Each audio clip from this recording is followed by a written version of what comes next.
नमस्ते, मैं चंद्रशेखर आप सभी को मैं अपने चैनल डिलीजेंट एकेडमी में स्वागत करता हूं। हम लोग बिहार एसएससी के लिए एक मैथ का सीरीज स्टार्ट किए थे, जिसमें हम लोग प्रत्येक दिन बिहार एसएससी में आए हुए मैथ का प्रीवियस ईयर क्वेश्चन और उस पर आधारित मैथ का क्वेश्चन कर रहे हैं। चलिए आज उस सीरीज में हम लोग आगे की तरफ चलते हैं। इससे पहले अगर आप मेरे चैनल पर नए हो तो चैनल को सब्सक्राइब कर ले और बेल आइकन को प्रेस करना बिल्कुल ना भूलें, ताकि आपको सबसे पहले लेटेस्ट नोटिफिकेशन मिलता रहे। चलिए अब हम लोग क्वेश्चन की तरफ चलते हैं। देखिए हमारा क्वेश्चन क्या दिया हुआ है। हमारा क्वेश्चन दिया है ए एक कार्य का 1/4 भाग 5 दिनों में कर सकता है और बी उसी कार्य का 2/5 भाग 10 दिनों में कर सकता है। ए और बी दोनों मिलके उस कार्य को कितने दिनों में कर सकते हैं। अब देखिए हमें क्वेश्चन में क्या दिया हुआ है। हमें क्वेश्चन में दिया हुआ है ए जो है उस काम का 1/4 भाग, उस काम के 1/4 भाग को 5 दिन में कर रहा है।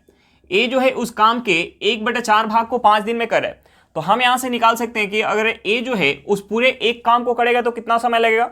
हम यहां से क्रॉस गुना कर लेंगे, हमारा समय क्या निकल के आ जाएगा 20 दिन। यानी उस पूरे काम को अगर ए अकेले करेगा तो कितना समय लगेगा, 20 दिन का समय लगेगा। अब हमें क्वेश्चन में और क्या दिया हुआ है। हमें क्वेश्चन में दिया है कि बी जो है उस काम का 2/5 भाग 10 दिन में कर रहा है। बी जो है उस काम के 2/5 भाग को 10 दिन में कर रहा है। तो हम यहां से निकाल सकते हैं कि अगर उस पूरे एक काम को बी करेगा तो कितना समय लगेगा। हम यहां से क्रॉस गुना करेंगे और इस 2 से हम भाग देंगे। 2 से 10 जो है 5 बार में कटेगा, 5 में हम 5 से गुना करेंगे। यहां से हमारा समय क्या निकल के आ जाएगा 25 दिन। यानी बी अकेले उस काम को करेगा तो कितना समय लगेगा, 25 दिन का समय लगेगा। और हमसे पूछ क्या रहा है कि अगर दोनों मिलके यानी ए प्लस बी दोनों मिलके अगर उस काम को करेंगे तो कितना समय लगेगा। ए कितना दिन में कर रहा है, 20 दिन में कर रहा है। बी अकेले जो है कितना दिन में कर रहा है, 25 दिन में। यानी 20 गुने 25 करेंगे बटा हम क्या करेंगे 20 प्लस का हम 25 करेंगे। यहां से हमारा क्या हो जाएगा 20 गुने 25 बटा हमारा क्या हो जाएगा 45 हो जाएगा। हम इसे अगर 5 से काट लें तो ये 5 से कितने बार में जाएगा, 5 बार में, और ये 5 से 9 बार में जाएगा। यहां से हमारा क्या निकल के आ जाएगा 100/9 दिन निकल के आ जाएगा। हम इसे क्या लिख सकते हैं, हम इसे लिख सकते हैं 11 सही 1/9 दिन। हमारा आंसर क्या निकल के आ गया 11 सही 1/9 दिन। यानी दोनों मिलकर उस काम को करेंगे तो कितना समय लग जाएगा, 11 सही 1/9 दिन का समय लग जाएगा। चलिए क्वेश्चन समझ में आ गया होगा। नेक्स्ट क्वेश्चन पे चलते हैं। देखिए हमारा क्वेश्चन क्या दिया हुआ है। हमारा क्वेश्चन दिया है स्थिर जल में एक नाव की चाल 30 किलोमीटर पर घंटा है और धारा प्रवाह की चाल 6 किलोमीटर पर घंटा है। यह नाव धारा प्रवाह की विपरीत दिशा में चलते हुए 5 मिनट में कितनी दूरी तय करेगी। तो देखिए एक हमारा कंसेप्ट होता है कि जब नाव धारा की दिशा में जाती है, तो उस केस में क्या होता है, नाव का स्पीड और धारा का स्पीड ऐड होता है। और जब नाव धारा के विपरीत दिशा में जाती है तो उस केस में क्या होता है, नाव का स्पीड और धारा का स्पीड माइनस होता है। अब देखिए हमें क्वेश्चन में क्या पूछ रहा है कि धारा के विपरीत दिशा में चलते हुए 5 मिनट में कितना दूरी तय करेगी। यानी नाव जो है धारा के विपरीत दिशा में जा रही है, तो यहाँ क्या होगा, नाव का स्पीड और धारा का स्पीड माइनस होगा। हमें नाव का स्पीड क्या दिया हुआ है 30 किलोमीटर पर घंटा और धारा का स्पीड हमें क्या दिया हुआ है, धारा का स्पीड हमें दिया हुआ है 6 किलोमीटर पर घंटा। देखिए धारा के विपरीत दिशा में जाएगी तो नाव का स्पीड और धारा का स्पीड माइनस होगा। यानी धारा के विपरीत दिशा में स्पीड क्या हो जाएगा, हम 30 में से 6 माइनस करेंगे, हमारा क्या निकल के आ जाएगा 24 किलोमीटर पर घंटा।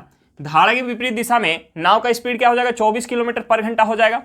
अब देखिए हमें स्पीड पता चल गया तो हमसे पूछ रहा है कि 5 मिनट में कितना दूरी तय करेगी नाव।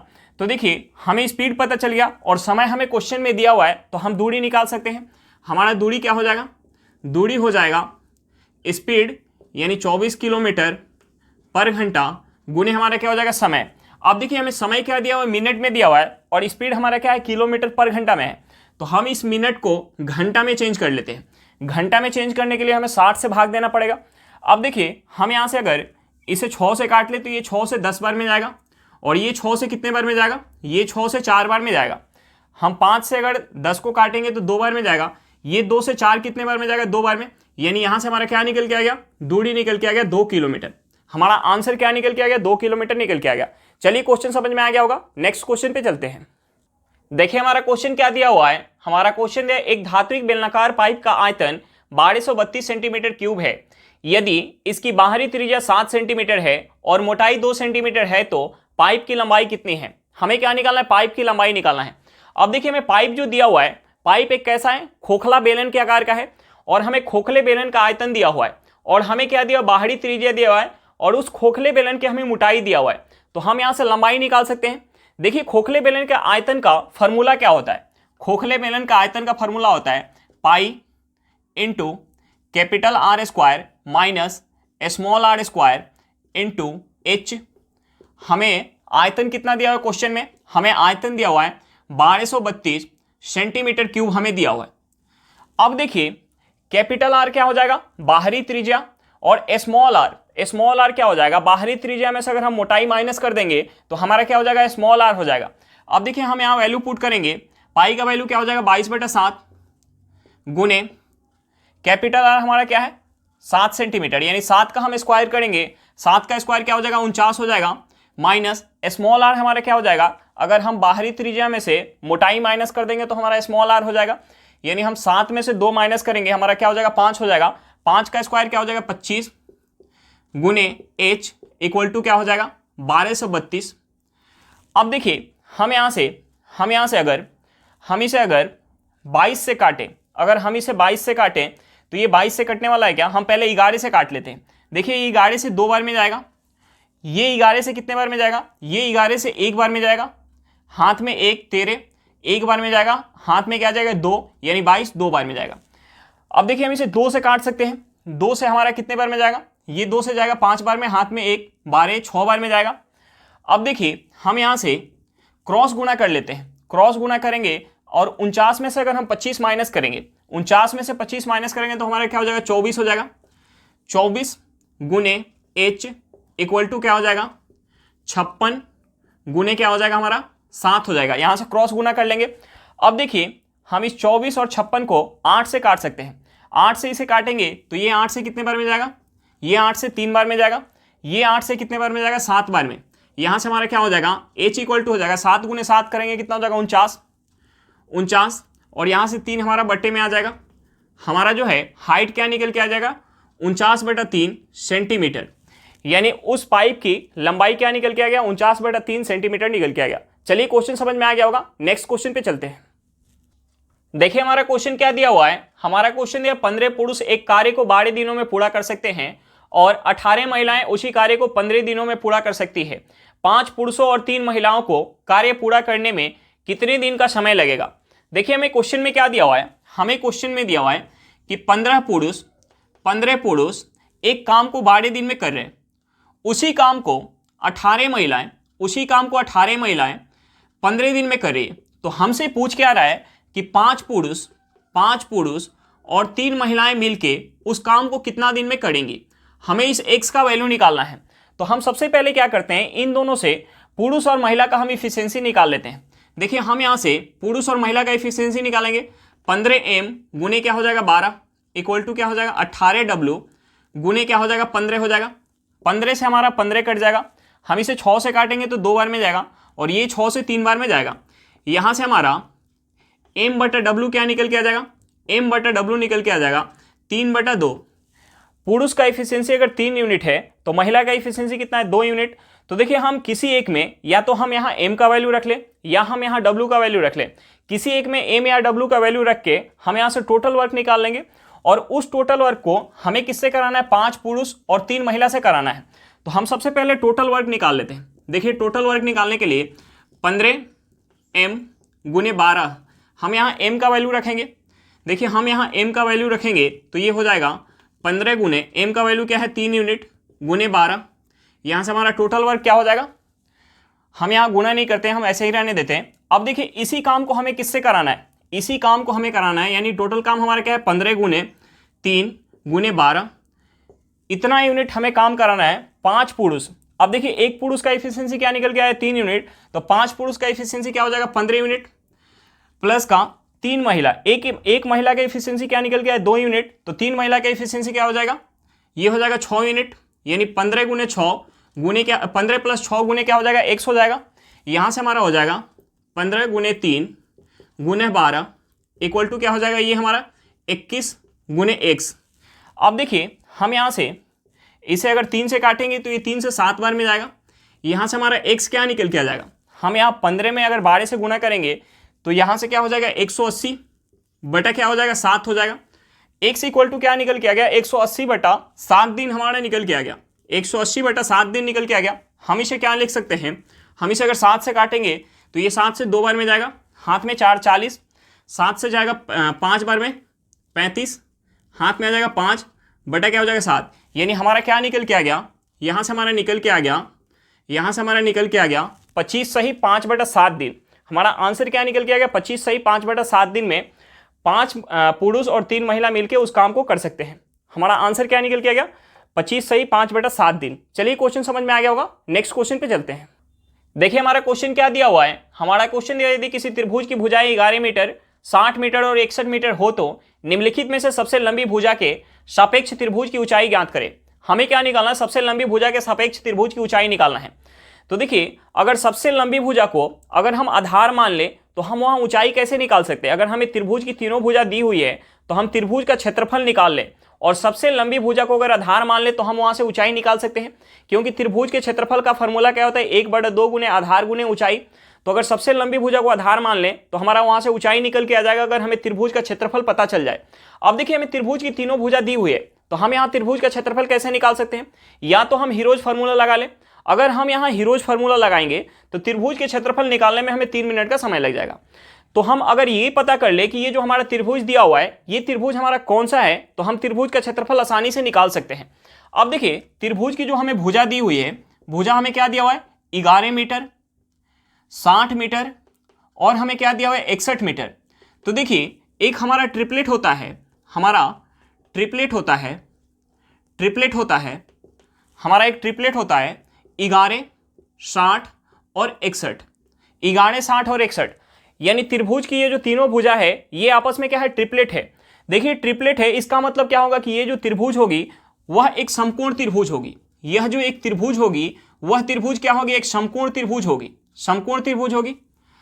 अब देखिए जो सबसे लंबी भुजा होगी वो क्या होगी, इस समकोण त्रिभुज का कर्ण, यानी 61 मीटर क्या हो जाएगा, कर्ण हो जाएगा। और एक भुजा हमारी क्या होगी, लंब होगी और एक आधार होगी। तो देखिए हम यहाँ आधार मान लेते हैं 11 मीटर को, हम यहाँ आधार मान लेते हैं 11 मीटर को, और लंब हमारा क्या हो जाएगा 60 मीटर। तो हम यहाँ अगर त्रिभुज का क्षेत्रफल निकालेंगे, त्रिभुज का क्षेत्रफल, तो समकोण त्रिभुज में त्रिभुज के क्षेत्रफल का फॉर्मूला क्या होता है, समकोण त्रिभुज में त्रिभुज के क्षेत्रफल का फॉर्मूला क्या होता है, 1/2 गुने आधार गुने ऊंचाई। ऊंचाई हमारा क्या है 60 मीटर।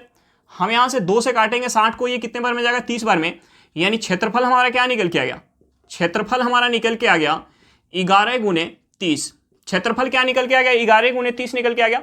अब हमें क्या निकालना था, सबसे लंबी भुजा के सापेक्ष ऊंचाई निकालना था, सबसे लंबी भुजा के सापेक्ष ऊंचाई निकालना था। तो अगर हम यहाँ से क्षेत्रफल निकालें, हम यहाँ से अगर क्षेत्रफल निकालें तो क्षेत्रफल क्या हो जाएगा, 1/2 गुने आधार गुने ऊंचाई, 1/2 गुने आधार गुने ऊंचाई। अब देखिए सबसे लंबी भुजा को अगर हम आधार मान लें, क्षेत्रफल हमारा क्या निकल के आया है, क्षेत्रफल हमारा निकल के आया है 11 गुने 30, 11 गुने 30 इक्वल टू क्या हो जाएगा, 1/2 गुने सबसे लंबी भुजा हमारे आधार हो जाएगी, यानी 61 मीटर आधार। तो हम यहाँ से ऊंचाई निकाल सकते हैं, हम यहाँ से ऊंचाई निकाल सकते हैं। अब देखिए हम यहाँ से क्रॉस गुना कर लेंगे, हम यहाँ से क्रॉस गुना कर लेंगे, ये हमारा हो जाएगा h इक्वल टू 11 गुने 30 गुने 2 बटा क्या हो जाएगा, 61 हो जाएगा। अब देखिए ये 61 जो है कटने वाला नहीं है, यानी यहाँ से हमारा क्या हो जाएगा, h इक्वल टू हो जाएगा, हम गुना करेंगे, ये हो जाएगा 33 दूना 66, यानी ये हो जाएगा 660 बटा 61 मीटर। ऊंचाई क्या निकल के आ गया, 660 बटा 61 मीटर निकल के आ गया। चलिए क्वेश्चन समझ में आ गया होगा, नेक्स्ट क्वेश्चन पे चलते हैं। देखिए हमारा क्वेश्चन क्या दिया हुआ है, हमारा क्वेश्चन दिया 2 धनात्मक संख्याओं का अंतर 72 है तथा एक के द्वारा दूसरे को भाग देने पर भागफल 4 है, संख्याएं चुनिए। हमें 4 ऑप्शन दिया हुआ है। तो देखिए हम 2 धनात्मक संख्या मान लेते हैं कुछ। हमने मान लिया कि एक धनात्मक संख्या हमारी a है और दूसरी b है। तो हमें क्या दिया हुआ है, दोनों संख्याओं के बीच का अंतर दिया हुआ है। यानी हमने मान लिया कि एक बड़ी संख्या जो धनात्मक है a है और छोटी जो है b है, यानी a माइनस बी हमें क्या दिया हुआ है, 72 दिया हुआ है। a माइनस बी हमें क्या दिया हुआ है, 72 दिया हुआ है। अब हमें दूसरा क्या दिया हुआ है, हमें दूसरा दिया हुआ है कि अगर हम a में b से भाग दे रहे हैं तो हमारा भागफल 4 आ रहा है, भागफल 4 आ रहा है, और हमें यहाँ शेषफल कुछ नहीं दिया हुआ है। इसका मतलब शेषफल जो है 0 आ रहा होगा, शेषफल 0 आ रहा होगा। तो हम यहाँ से दोनों संख्या का क्या निकाल सकते हैं, रेशियो निकाल सकते हैं। अब देखिए a अगर हम b निकालें, a/b निकालें, तो देखिए अगर हम a को मान लें 4 यूनिट और b को मान लें 1 यूनिट, हम ए को मान ले 4 यूनिट और बी को मान ले 1 यूनिट, तो अगर हम 1 से 4 में अगर भाग देंगे तो हमारा भागफल क्या निकल के आ जाएगा, 4 निकल के आ जाएगा। यानी हम यहाँ से ए को मान लेते हैं 4 यूनिट और बी को मान लेते हैं 1 यूनिट। तो अगर हम यहाँ अंतर निकालें तो हमारा अंतर क्या हो जाएगा, 4 में से हम 1 माइनस करेंगे तो यहाँ हमारा अंतर हो जाएगा 3 यूनिट। लेकिन हमें क्वेश्चन में अंतर कितना दिया हुआ है, 72 दिया हुआ है। यानी इस 3 यूनिट का वैल्यू हमें क्वेश्चन में 72 दिया हुआ है, तो 1 यूनिट का वैल्यू क्या हो जाएगा, 24 हो जाएगा।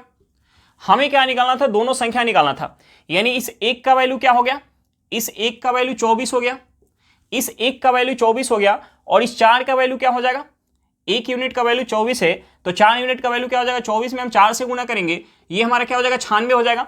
हमें दोनों संख्या चुनना था, तो देखिए ये कौन से ऑप्शन में 24 और 96 जो है ऑप्शन नंबर बी में है।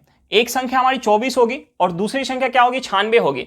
हम अगर 96 में से 24 माइनस करेंगे तो हमारा क्या निकल के आएगा, 72 निकल के आएगा। और 96 में अगर हम 24 से भाग देंगे तो हमारा भागफल भी क्या निकल के आएगा, 4 निकल के आएगा। यानी हमारा आंसर कौन सा हो जाएगा, ऑप्शन नंबर बी। चलिए क्वेश्चन समझ में आ गया होगा, नेक्स्ट क्वेश्चन पे चलते हैं। देखिए हमारा क्वेश्चन क्या दिया हुआ है, हमारा क्वेश्चन दिया एक ठोस तांबे के गोले का व्यास 6 सेंटीमीटर है, उसे कूटकर एक तार जिसका व्यास 0.2 सेंटीमीटर है के रूप में ढाला गया, तार की लंबाई ज्ञात करे। हमें क्या निकालना है, तार की लंबाई निकालना है। अब देखिए गोले को कूटकर एक तार बनाया जा रहा है, और तार कैसा बनेगा, बेलनाकार बनेगा। यानी यहां से हम क्या कर सकते हैं, गोले का जो हमारा आयतन होगा वो किसके बराबर हो जाएगा, तार के आयतन के बराबर। यानी गोले का आयतन का फॉर्मूला क्या होता है, 4/3 पाई आर क्यूब। और तार जो हमारा बनेगा बेलनाकार बनेगा, तो बेलन के आयतन का फॉर्मूला क्या होता है, पाई आर स्क्वायर इंटू हमारा क्या होता है, एच होता है। देखिए पाई से हमारा पाई कट जाएगा, हम यहाँ वैल्यू पुट करेंगे 4/3 गुने गोले का हमें व्यास दिया हुआ है 6 सेंटीमीटर, तो रेडियस क्या हो जाएगा, व्यास का आधा, यानी रेडियस हो जाएगा 3 सेंटीमीटर। 3 गुने 3 हो जाएगा, इक्वल टू हमारा क्या हो जाएगा, ये हो जाएगा हमें जो है जो तार बन रहा है उसका व्यास हमें दिया हुआ है 0.2 सेंटीमीटर, तो उसका रेडियस क्या हो जाएगा, व्यास का आधा, यानी रेडियस हो जाएगा 0.1 गुने 0.1 गुने क्या हो जाएगा, हाइट हो जाएगा यानी लंबाई। अब देखिए यहाँ से हमारा 1 3 से 1 3 कट जाएगा, हम यहाँ गुना करेंगे, अगर गुना कर ले तो 12 3 कितना हो जाएगा, 36, इक्वल टू हमारा क्या हो जाएगा, ये हो जाएगा 0.1 गुने 0.1 गुने h। अब देखिए हम यहाँ से हाइट निकालेंगे, तो हम यहाँ भाग देंगे 36 में भाग देंगे 0.1 गुने 0.1। अब देखिए यहाँ से पॉइंट हटाएंगे तो 1 0 जाएगा, और यहाँ से भी पॉइंट हटाएंगे तो 1 0 जाएगा, यानी ऊपर जो है हमारा 2 0 चला जाएगा। यहाँ से हमारा हाइट क्या निकल के आ जाएगा, 3600 सेंटीमीटर। अगर हम इसे मीटर में चेंज कर लें तो हमारा मीटर में क्या हो जाएगा, 36 मीटर। यानी तार की लंबाई क्या होगी, 36 मीटर होगी। तार की लंबाई क्या होगी, 36 मीटर होगी। चलिए क्वेश्चन समझ में आ गया होगा, नेक्स्ट क्वेश्चन पे चलते हैं। देखिए हमारा क्वेश्चन क्या दिया हुआ है, हमारा क्वेश्चन दिया दो संख्याएं एक तीसरी संख्या की तुलना में 50% और 90% कम है। दूसरी संख्या को पहली संख्या के बराबर करने के लिए कितने प्रतिशत बढ़ाना होगा। तो देखिए हम सबसे पहले यहां से क्या करेंगे, हम तीनों संख्या का रेशियो निकाल लेंगे। सबसे पहले हम तीनों संख्या का रेशियो निकाल लेंगे, पहली संख्या इज टू दूसरी संख्या इज टू तीसरी संख्या। हमें क्वेश्चन में क्या दिया हुआ है कि दो संख्या एक तीसरी संख्या की तुलना में 50% और 90% कम है। तो देखिए हमने मान लिया कि जो तीसरी संख्या हमारी है वो 100 है, तो जो पहली संख्या होगी वो 50% कम होगी, यानी इसका 50% निकालेंगे तो कितना हो जाएगा, 50। यानी 100 में से हम 50 माइनस करेंगे, कितना हो जाएगा, 50 हो जाएगा। और जो दूसरी संख्या होगी 90% कम होगी, 100 का 90% क्या हो जाएगा, 90, यानी 90 कम, यानी दूसरी संख्या क्या हो जाएगी, 10 हो जाएगी। अब देखिए हमसे क्या पूछ रहा है क्वेश्चन में कि दूसरी संख्या को पहली संख्या के बराबर करने के लिए कितना प्रतिशत बढ़ाना पड़ेगा। तो देखिए दूसरी संख्या में अगर हम 40 ऐड कर दें, दूसरी संख्या में अगर हम 40 ऐड कर दें तो पहली संख्या के बराबर हो जाएगी। हम किस में बढ़ा रहे हैं, दूसरी संख्या में, यानी 10 में। गुने हम क्या करेंगे, 100 करेंगे, तो यहां से हमारा परसेंटेज निकल के आ जाएगा। देखिए 1 0 से हमारा 1 0 कट जाएगा, हम 40 में 10 से गुना करेंगे तो हमारा क्या निकल के आ जाएगा, 400%। अगर हम दूसरी संख्या को 400% बढ़ा देंगे, दूसरी संख्या को 400% से बढ़ा देंगे तो पहली संख्या के बराबर हो जाएगी। हमारा आंसर क्या निकल के आ गया, 400%। चलिए क्वेश्चन समझ में आ गया होगा, नेक्स्ट क्वेश्चन पे चलते हैं। देखिए हमारा क्वेश्चन क्या दिया हुआ है, हमारा क्वेश्चन दिया ए की आय का 20% बी की आय के 10% के बराबर है। यदि ए की आय 2550 रुपए है तो बी की आय क्या है। हमें क्या निकालना है, बी की आय निकालना है। अब देखिए हमें क्वेश्चन में क्या दिया हुआ है, हमें क्वेश्चन में दिया हुआ है ए की आय का 20% किसके बराबर है, बी के आय के 10% के बराबर है। अब देखिए हम यहां से क्या निकाल सकते हैं, दोनों के आय का हम रेशियो निकाल सकते हैं। यहां से हमारा परसेंटेज से परसेंटेज कट जाएगा, जीरो से हमारा जीरो कट जाएगा, यहां से हमारा ए बटा बी क्या निकल के आ जाएगा, ए बटा बी निकल के आ जाएगा, 1/2 निकल के आ जाएगा। अब देखिए ए की इनकम अगर 1 यूनिट होगी तो बी की इनकम कितना होगी, 2 यूनिट। हमें क्वेश्चन में ए की इनकम कितना दिया हुआ है, हमें क्वेश्चन में ए का इनकम दिया हुआ है 2550 रुपया। 1 यूनिट का वैल्यू हमें क्वेश्चन में दिया हुआ है 2550 रुपया, तो 2 यूनिट का वैल्यू क्या हो जाएगा, हम इसमें 2 से गुना करेंगे, यानी 2500 गुने 2 कितना हो जाएगा 5000, और 50 में 2 से गुना करेंगे कितना हो जाएगा 100, यानी यहां से हमारा क्या निकल के आ जाएगा 5100 रुपया निकल के आ जाएगा। 2 यूनिट का वैल्यू क्या निकल के आ जाएगा 5100 रुपया, यानी बी की इनकम कितना होगी 5100 रुपया होगी। चलिए क्वेश्चन समझ में आ गया होगा। आज के लिए इतना ही, फिर मिलते हैं नेक्स्ट क्लास में। अगर क्लास अच्छा लगे तो क्लास को लाइक करिएगा, अगर आप मेरे चैनल पर नए हो तो चैनल को सब्सक्राइब करिएगा, और क्लास को अपने दोस्तों के साथ शेयर करना बिल्कुल मत भूलिएगा। चलिए बाय बाय।